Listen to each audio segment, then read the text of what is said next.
All right, hello everyone, welcome back. And I'm sorry for making a bit of changes in my live sessions because कुछ ऐसे circumstances हो जाते हैं with such a young baby कि you can't avoid them, and because of that reason, I'm live at this point of time, just a little earlier than my scheduled time with you all.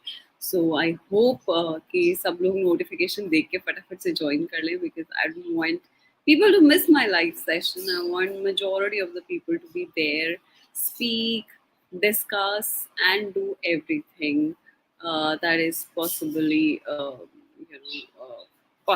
possible for a live session.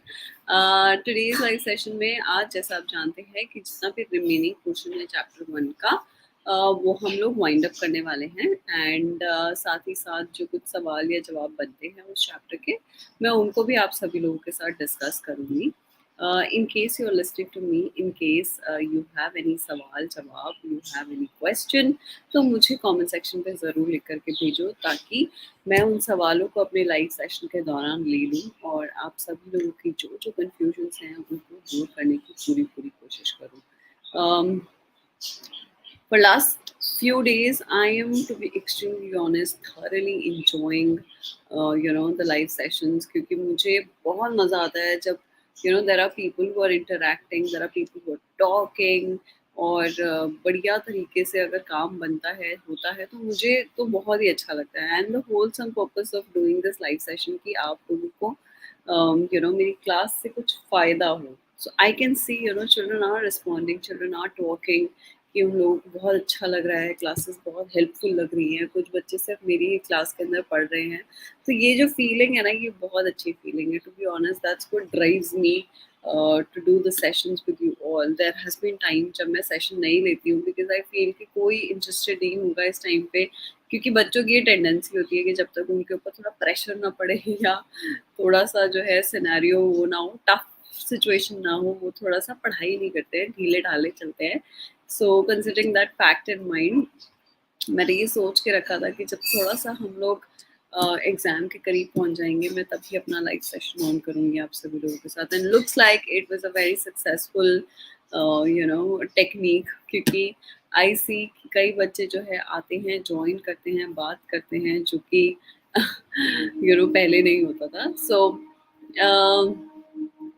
On that note मैं फटाफट से अपना PDF खोल लेती हूँ ताकि आप सभी लोगों के साथ शेयर कर सकूँ और चैप्टर जितना भी रिमेनिंग पोर्शन बचा है उसको आप सभी लोगों के साथ कवर कर लूँ. Right, just give me a second, I am opening it for you all and I share the screen so that आप सभी लोगों के पास भी इसका वो चला जाए. You all can also see the textbook. This is what I usually do in my classes. Okay, tell me if you can see the textbook, guys. If it's visible to you all, do tell me. Guys, अगर आप मुझे सुन रहे हैं या आप मेरे साथ connected हैं तो मुझे कमेंट सेक्शन पर लिख करके ज़रूर बताना. That will help me to understand who all are listening and what all is the requirement. And that will be really great. Am I audible? Am I not audible? Am I speaking too less, slow? क्या है scene? कुछ भी any feedback that you wish to give to me, please do that so that हम लोग ये कर सकें, class को आगे ले जा सकें. चलिए. All right.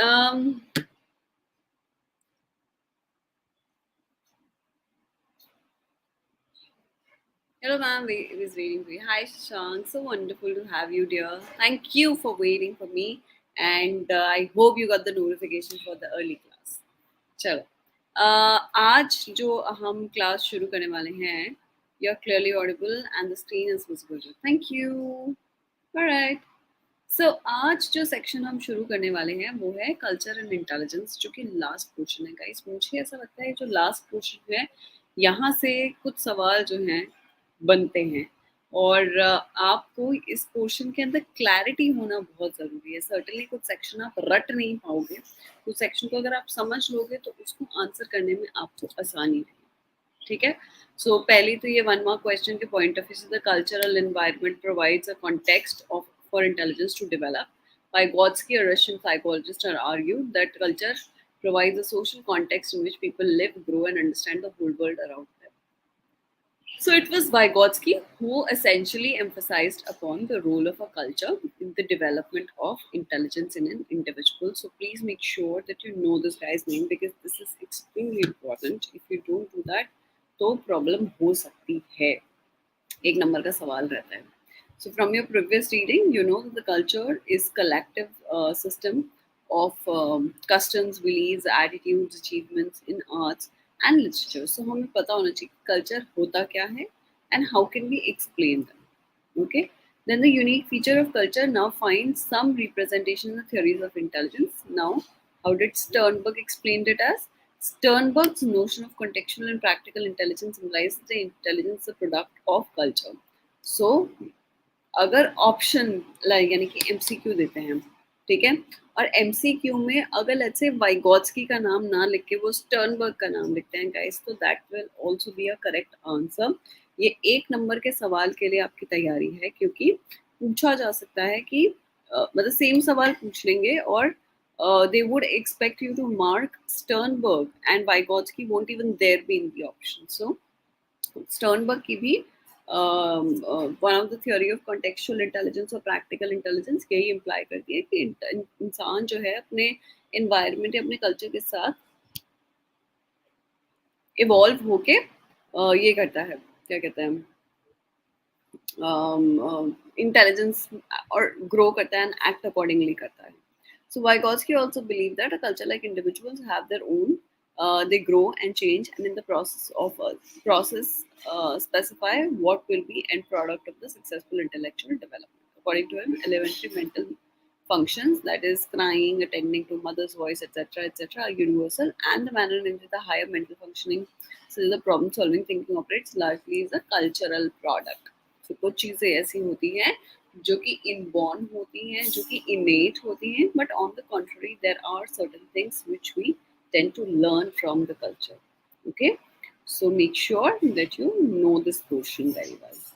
नाउ ये मैं कल एक्सप्लेन कर चुकी हूँ, टेक्नोलॉजिकल इंटेलिजेंस और वो वाला पोर्शन. इमोशनल इंटेलिजेंस भी हम कल कर चुके हैं.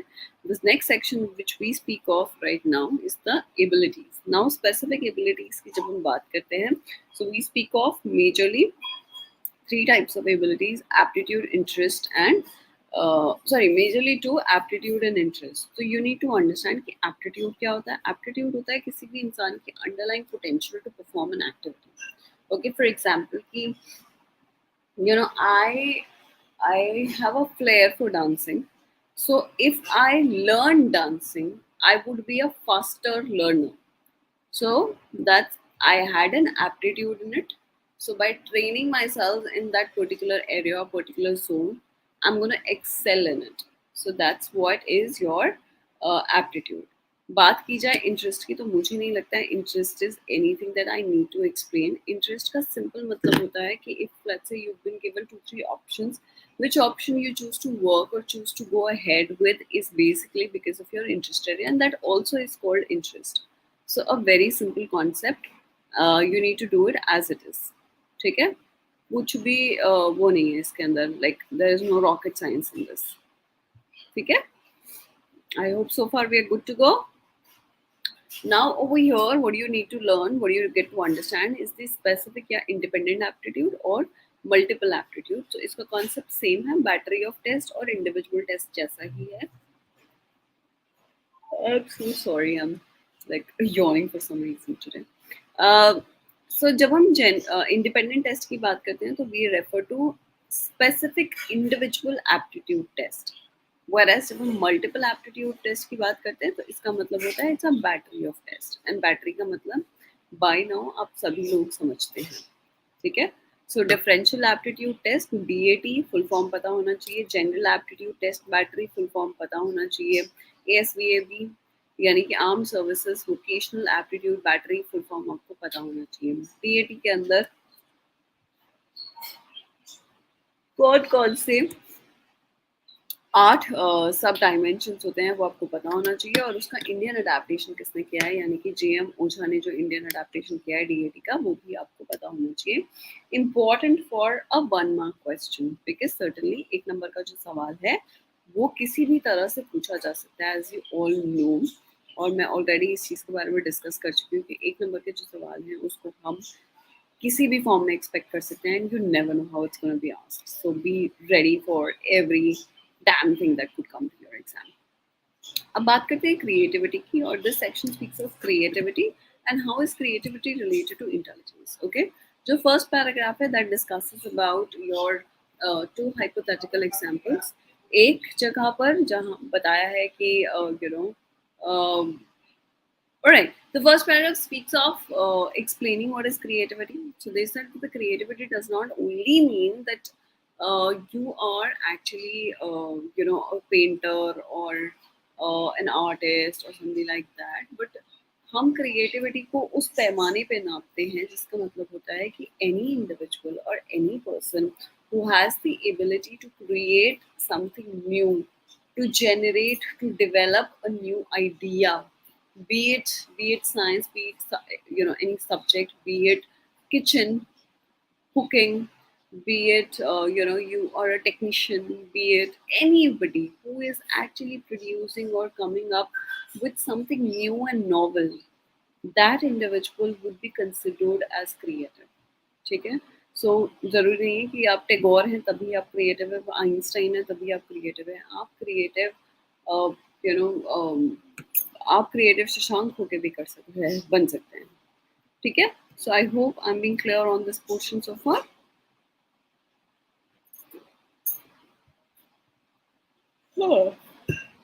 जो अगला पोर्शन है वो ये बताता है कि इट इजंट कि आप सडनली क्रिएटिव हो जाते हो, ऐसा नहीं होता है। Creativity is a concept which stays with an individual right when you were born, but it's just that you have a different way of expressing creativity back when you were a child.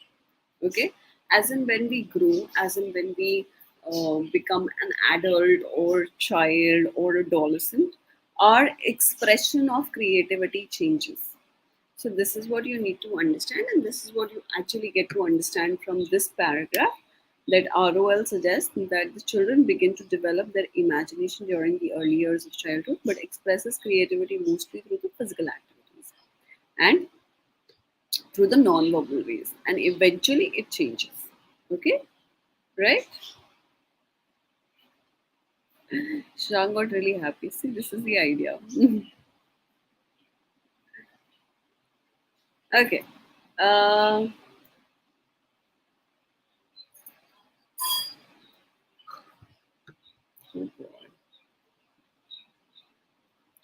ठीक है.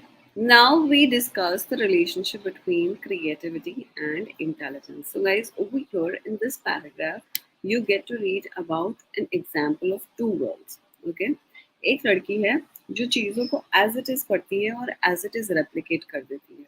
Yeah, very smart. क्योंकि आसान नहीं है, अगर मैं आपको भी दूँ कुछ कंटेंट और रेप्लिकेट करने को बोलूँ तो शायद आप ना कर पाओ. But this girl has the potential to do that. On the contrary, there's another girl जिसके अंदर ये पोटेंशियल है कि वो चीज़ों को पढ़ती है और चीज़ों को अपनी लाइफ से लिंक अप करके, जनरेट करके, उसको बड़े पर्सपेक्टिव पे समझ के उसको रिलेट करती है और come up with more creative और more different ideas associated with that. So here they ask you a question, who do you think is creative and who do you think is intelligent?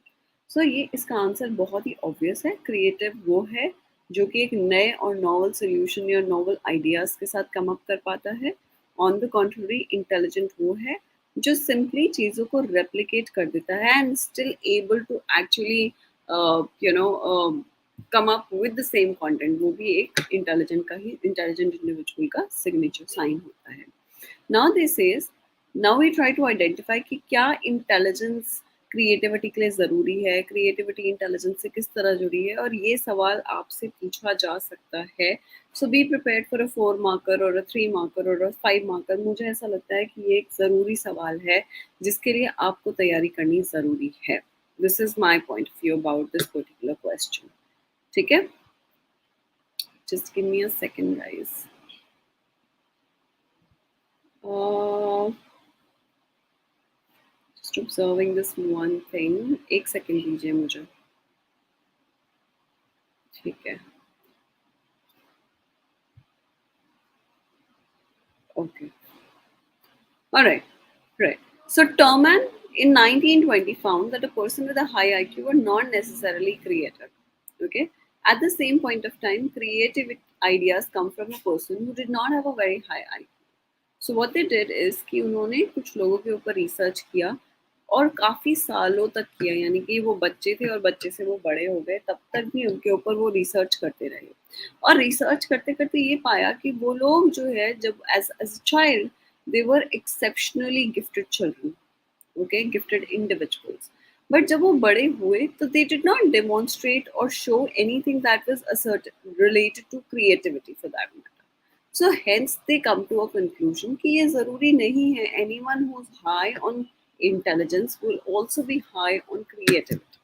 Okay, so that's how they concluded. Similarly, they saw कि creative ideas ऐसे लोगों से भी निकल के आ रहे थे who were not very intelligent. Okay, so the same person can be creative as well as intelligent, but it is not necessary that the intelligent ones, in the conventional sense, must be creative. Intelligence, therefore, by itself does not ensure any kind of a creativity. So, these are the concepts that we need to understand. Researchers have found that the relationship between the creativity and intelligence is positive. You may begin your answer with this particular statement कि researchers ने बोला है कि इसका relation जो है positive है, and all the creative act requires some minimum abilities to acquire knowledge and capacity to comprehend. For example, अगर आप let's say निफ्ट के एग्जाम पे भी बैठते हो, ठीक है, तो क्रिएटिविटी का तो कोई पैमाना नहीं है. there's nobody who can measure the creativity of an intelligence because it's very very subjective content, right? But what they're trying to tell you कि अगर निफ्ट के एंट्रेंस में जो सवाल पूछा है उसको समझने के लिए भी आपको एक बेसिक लेवल ऑफ क्रिएटिविटी की इंटेलिजेंस की ज़रूरत होती है. हेंस दे कंक्लूडेड कि क्रिएटिविटी और इंटेलिजेंस का जो रिलेशनशिप है वो एक पॉजिटिव रिलेशनशिप है कि क्रिएटिविटी का होना ज़रूरी है और इंटेलिजेंस का होना ज़रूरी है. Okay, the artist must understand the effect that will produce by a particular technique of painting. A scientist must be able to reason and so on. Hence, a certain level of intelligence is required for creativity, but beyond that, intelligence does not correlate with creativity. So, some may have more intellectual attributes, other may have more attributes associated with creativity. But what are the attributes of creative person? You may like to discuss the attributes which are common to all kinds of creative person. Okay? I hope you're being very very clear so far. किसी को कोई confusion है अभी तक इस section में which we've covered? Please tell me in case you have any confusion so far, guys. I would like to know. I would like to take up questions in case there are any that you want to discuss. Shashank, Shan, Muskan, कोई सवाल which you people would like to ask, please go ahead, shoot your questions. इसके बाद वाला जो section है वो बहुत ही आसान है. This whole remaining portion, please write down the difference between creativity test and intelligence test. ये जो सवाल बनता है in the remaining portion वो बनता है please differentiate between creativity test and intelligence test. Okay? And in दोनों के अंदर जो सवाल जो डिफरेंस है वो बहुत ही आसान है. डिफरेंस है कि जब हम क्रिएटिविटी टेस्ट का बारे में बात करते हैं तो इसके जो जवाब होते हैं वो ओपन एंडेड होते हैं, यानी कि कोई एक सही जवाब नहीं है. Let's say if I ask a question that how that write a poem. Now if somebody is writing a poem on a particular content or on a particular topic, उसको असेस करने के लिए कोई सही या गलत जवाब नहीं है. उसने तो पोएम लिखी है, मुझे पसंद आई या नहीं है that's a separate thing, but मेरे पास कोई मेजर करने के लिए पैमाना नहीं है कि अगर ये नहीं किया तो वो गलत है या वो नहीं किया तो वो गलत है. वेयरएज जब हम इंटेलिजेंस टेस्ट की बात करते हैं so it is a very very objective way of assessing, and there are close ended responses. There is only one correct response. Whereas जब मैं क्रिएटिविटी टेस्ट की बात करती हूँ तो उसमें कोई भी एक सिंगल करेक्ट रिस्पॉन्स नहीं होता, rather there could be multiple correct answers और rather there could be nothing wrong, no wrong और नो राइट रिस्पॉन्स। तो ये होता है आपका क्रिएटिविटी टेस्ट के अंदर, ठीक है। अच्छा, इसके अलावा चैप्टर तो इसी नोट पे ख़त्म हो जाता है because there is nothing more in the chapter as such for that matter. But question answers की अगर मैं बात करूँ आप सभी लोगों के साथ, तो मैं आपको एक क्विक ब्रीफ कर देती हूँ, वो सवाल जिसका आपको ध्यान रखना है ख़ास तौर पे फॉर योर एग्ज़ामिनेशन, ठीक है? सो लास्ट से शुरू करते हैं। पहली चीज़ जो आपको ध्यान में रखनी है कि वो सवाल जो क्रिएटिविटी से रिलेटेड हैं, you need to act creativity और इंटेलिजेंस से रिलेटेड है। ये how are these two connected और associated with each other, you must know it and you should be able to answer it. जब भी अपने सवाल की तैयारी करोगे तो आपको अपना आंसर जो है लॉन्ग क्वेश्चन आंसर के पॉइंट ऑफ व्यू से तैयार करना है, ओके।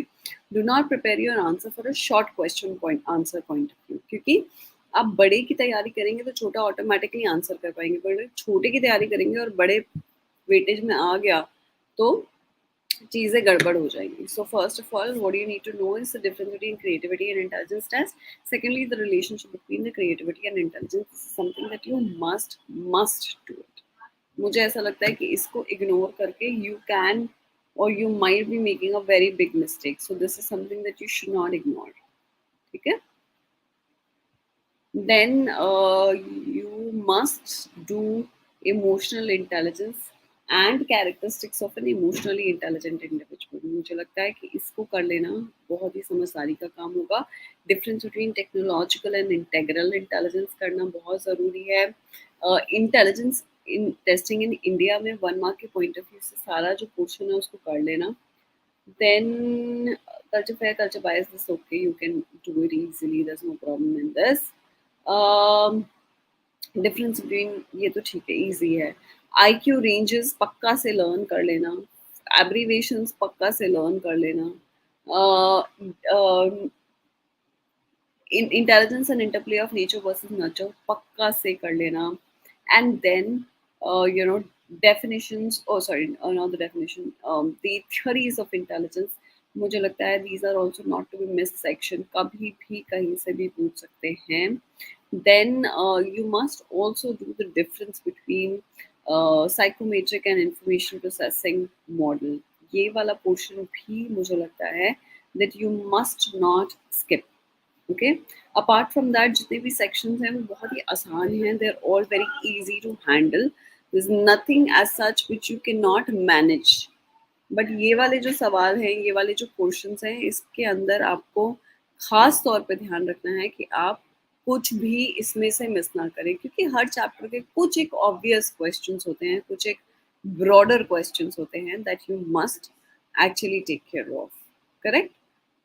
सो सवाल जवाब के लिए मेरा प्लेटफॉर्म आप सभी लोगों के लिए खुल चुका है, तो you want to ask anything please go ahead. Vansh कह रहा है कि मैम एक पीडीएफ ही बनाकर शेयर कर दो। यार पीडीएफ बनाने का ना, टू बी एक्सट्रीमली ऑनेस्ट, मेरे पास बिल्कुल टाइम नहीं है। दिस इज द रीजन मैं एकदम कैंडिड तुम लोग के साथ आती हूँ। एक बुक का पीडीएफ अपने सामने खोलती हूँ, जो जो मुझे समझ आता जाता है कि इम्पोर्टेंट है, करना है, कैसे करना है, क्या करना है, वो मैं तुम लोगों को वर्बली फटाफट बताती जाती हूँ, क्योंकि ये सब क्रिएट करने में ना टाइम और एफर्ट्स लगता है, जो एक्सट्रीमली ऑनेस्ट मेरे पास अभी एकदम नहीं है। मतलब how I'm managing my live sessions, like how I'm juggling with the life at the moment, only I know this. So यार ये काम एक ऐसा है जो मेरे लिए थोड़ा सा मुश्किल है, तो नहीं हो पाएगा, ठीक है। बट इसके अलावा मुझे लगता है मैंने चैप्टर 1 काफ़ी अच्छे से तुम सभी लोगों के साथ डिस्कस कर लिया है, और कुछ भी है इसके अलावा जो तुम लोग मेरे से पूछना चाहते हो तो पूछ सकते हो। Platform is open for you all. आज मैं चैप्टर 1 के जितने भी सवाल हैं वो ले लूँगी। कोई भी सवाल, anything, any doubt that you want to clear from chapter 1, पूछ लो। चैप्टर 1 की वेटेज आई थिंक 12 नंबर की है फॉर योर बोर्ड एग्जामिनेशन, तो quite a lot of weightage. कुछ भी मिस करने का बिल्कुल इसमें नहीं है, क्योंकि बहुत ऑब्वियस क्वेश्चंस बन रहे हैं। ऑब्वियस को भी मिस कर दोगे तो गड़बड़ हो जाएगी, ठीक है। तो don't miss the obvious questions, this is, they can be really harmful for you if at all you do miss it, okay. कोई सवाल? I'm taking just last 2 minutes to ask if there's any question. Otherwise, I think we'll close the session for the day. कोई सवाल है जो आप लोग मुझसे पूछना चाहते हैं? In case you missed the live session, please do watch it again.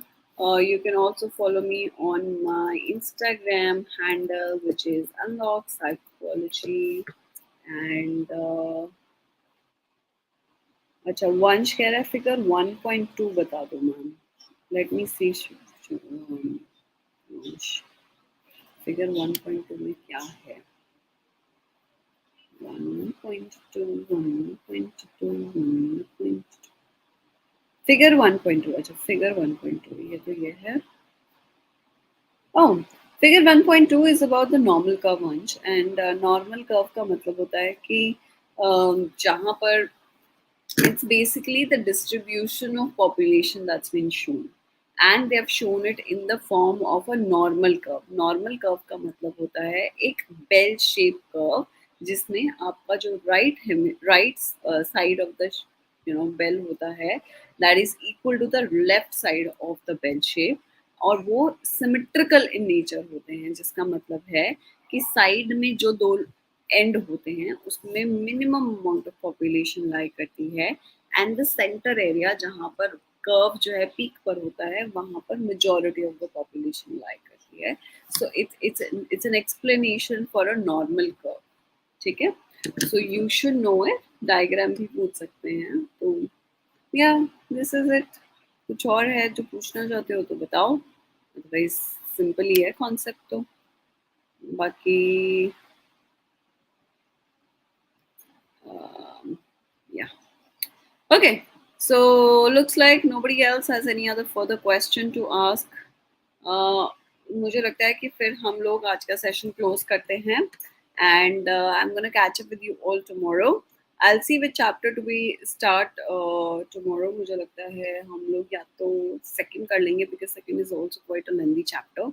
And